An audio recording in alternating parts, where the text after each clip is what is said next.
SL99 Marathi news Yeola संपादक प्रतिनिधी शरदराव लोहकरे पाटील येवल्यात प्रशासकीय यंत्रणेची आमसभा विविध प्रश्नांवर थेट अधिकाऱ्यांशी संवाद येवला शहरातील तहसील कार्यालयाच्या प्रांगणात आज आमदार किशोर दराडे यांच्या प्रमुख उपस्थितीत एका विशेष आमसभेचे आयोजन करण्यात आले। या आमसभेस प्रांताधिकारी, तहसीलदार, बांधकाम विभागाचे अधिकारी, पंचायत समितीचे अधिकारी तसेच विविध क्षेत्रातील प्रमुख शासकीय अधिकारी उपस्थित होते। तालुक्यात पहिल्यांदाच आयोजित करण्यात आलेल्या या आमसभेमुळे ग्रामीण भागातील नागरिकांना आपले प्रश्न थेट प्रशासनासमोर मांडण्याचे हक्काचे व्यासपीठ उपलब्ध झाले आहे। शोषित, पीडित आणि गरिबांच्या प्रश्नांना प्राधान्य तालुक्यातील विविध शोषित, पीडित, गरीब शेतकरी तसेच मोलमजुरी करणाऱ्या घटकांच्या अडीअडचणी आणि प्रश्न या सभेत प्रकर्षाने मांडण्यात आले।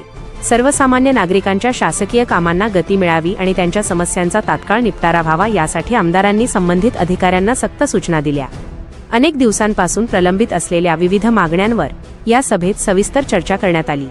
राजकीय वर्तुळात चर्चेचा विषय दरम्यान मंत्री छगन भुजबळ यांच्या कार्यालयाकडून किंवा त्यांच्या कार्यकर्त्यांकडून मंगळवारी तालुक्यातील विविध प्रश्न मांडण्यासाठी बैठका घेतल्या जातात। मात्र आता आमदार किशोर दराडे यांनी थेट आमसभेची हाक देत शेतकरी, कामगार व सर्वसामान्यांच्या प्रश्नांना वाचा फोडल्याने येवल्याच्या राजकारणात नवीन चर्चांना उधाण आले आहे। भुजबळांच्या प्रभावाला शह देण्यासाठी आणि जनतेपर्यंत थेट पोहोचण्यासाठी दराडे यांनी हा प्रभावी पर्याय निवडल्याची चर्चा राजकीय वर्तुळात रंगली आहे। या आमसभेमुळे सर्वसामान्यांच्या प्रश्नांना खऱ्या अर्थाने वाचा फुटेल आणि प्रशासकीय पातळीवर गती येईल अशी अपेक्षा येवला तालुक्यातील जनतेकडून व्यक्त होत आहे।